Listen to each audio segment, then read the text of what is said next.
Welcome back to Dynamics. Okay, this is going to be short and sweet. I did a version of this video. It was about 14 minutes, 14 and a half minutes. I'm going to try to get this one under 10 minutes.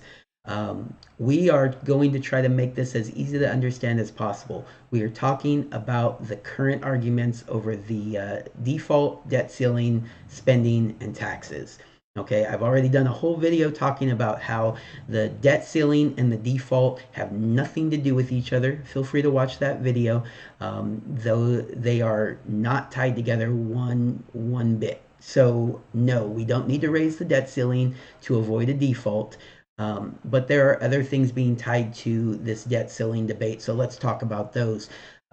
Democrats blame Republicans, Republicans blame Democrats. They are both to blame. They have both created too much spending, and even when they were both had complete power, they didn't fix it. So when Republicans had the House, Senate, and presidency, they didn't fix it. Same thing for the Democrats. They're both at fault here. Democrats want to say it's all Trump's tax cuts fault. Let's take a look at that because that's a big part of this discussion. Tax revenues almost continuously have risen year over year in this country. Let's go back to 2016. The tax cuts went into effect in December of 2017. So 2016, we had tax revenue of $3.27 trillion. In 2017, that went up to $3.32 trillion. Tax cuts take effect in 2018, $3.3 trillion. So there was an increase to tax revenue even after the tax cuts. It was a smaller increase, but there was an increase. We'll talk about that a little bit more here. But let's go to 2019. In 2019, the tax revenues jumped to $3.46 trillion. So again, 2017 tax cuts, tax revenues continuously increased until 2019, all the way up to $3.46 trillion. 2020, they went down to $3.42 trillion. So 2017, the tax cut takes effect. 2020 is our first decrease in tax revenue. That decrease, was it caused by the tax cuts? No. Everybody remember what happened in 2020? Yeah, we had a little bit of a shutdown, didn't we? We had an economic downturn due to people needing to stay home, businesses needing to be closed. So, yeah, the 2020 decrease in tax revenue, by the way, it was only a 0.04 trillion 0.04 trillion decrease to tax revenue with a whole economic shutdown. Okay, keep that in mind. Then in 2021, it jumped to $4.5 trillion. $4.5 trillion just 1 year later. So the tax cuts did not cause us to have decreased revenue, did not cause us to have increased debt. Okay, let's even jump to 2022. 22, I don't know if this is, I found this on a separate website, so I don't know if this is projected or if this is actually official numbers that have been gathered together, but let's take a look at it anyways. We are looking at $5.3 trillion in tax revenues in 2022, okay?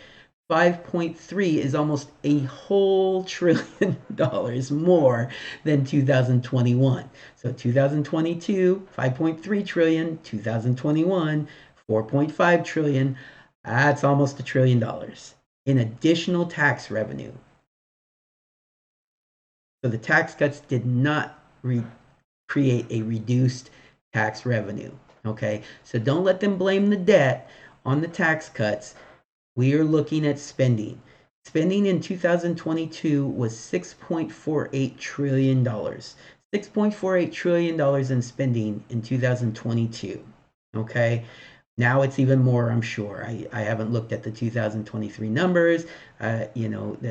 These are all projected anyways, and that's kind of like some of the things that they're arguing about right now. But in 2022, $6.48 trillion in spending. $5 trillion should be enough revenue to cover our spending.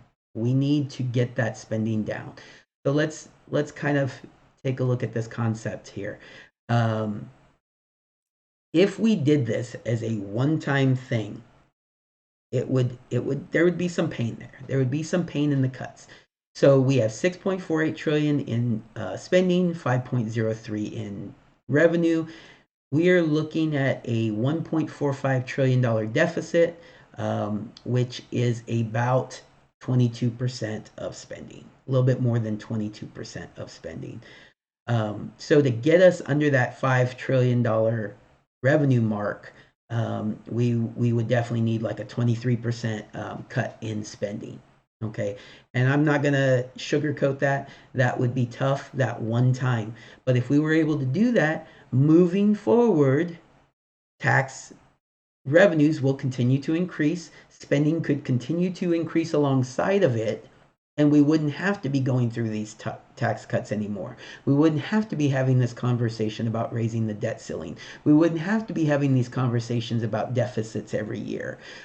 We would have to focus on paying off our existing debt, but it wouldn't continue to get worse. The problem is currently unsustainable, and it would continue to get worse moving forward, right? So we have to cut spending. No ifs, ands, or buts. They can do some scalpel cuts, and say, hey, this program should be cut, this program should be cut completely, or this program can be cut by this much, defense spending can be cut by this much. But in the end, there is still going to be more spending to cut. There's no way you can do scalpel cuts up to 23% of spending, right? So in the end, you're going to have to do across the board spending cuts. There will be a lot of gaslighting going on as far as that's concerned, a lot of pointing fingers, but we will need to do some across the board spending cuts. All right, so that has to happen. But once that happens, moving forward, we will be in a much better position. There will not be that continued pain. It will be done, right? I'd even be willing to accept, taking a look at it and saying, hey, 23% spending cuts, that's really, really rough. Maybe we could do some tax increases to offset that. Spending cuts need to come first because we've always had this situation where it's, well, give us tax cuts or give us tax increases and then we'll cut spending. And then they never come back and they never cut spending. No, the spending cuts have to happen first. And if you get to, say, 15% spending cuts, then we can go ahead and take a look at what tax revenues that we can increase. What taxes can we increase to have that offset? And then maybe you could even plan moving forward that those tax increases would gradually decrease to match up to the fact that the revenues themselves would increase. So the tax increases would be reduced as the tax revenues increase. Okay, and then we can get to a point where they're leveled off there. But the main goal is to make sure we are no longer in a deficit, no longer creating new debt. Okay, so if we can get to some spending cuts, that's what the negotiations are supposed to be about. Negotiate what the spending cuts are going to be. Can you get to 15%? Well, if you can, then we can talk about doing some tax increases. Hopefully some temporary tax increases, but that's all part of the negotiations. So don't let them tell you that it's 100% Democrats' fault. It's 100% Republicans' fault. It's both of their faults. They need to get this figured out, and we need to hold them accountable because right now they're just making it a partisan issue. They're getting elected on this. All right, they're using it to put each other against each other, cause people to fight each other instead of solving the problem, because solving the problem would make it so they couldn't run on this issue anymore. All right. Let's see. Anything else before I want to shut this off? We are at under 10 minutes. I do like that.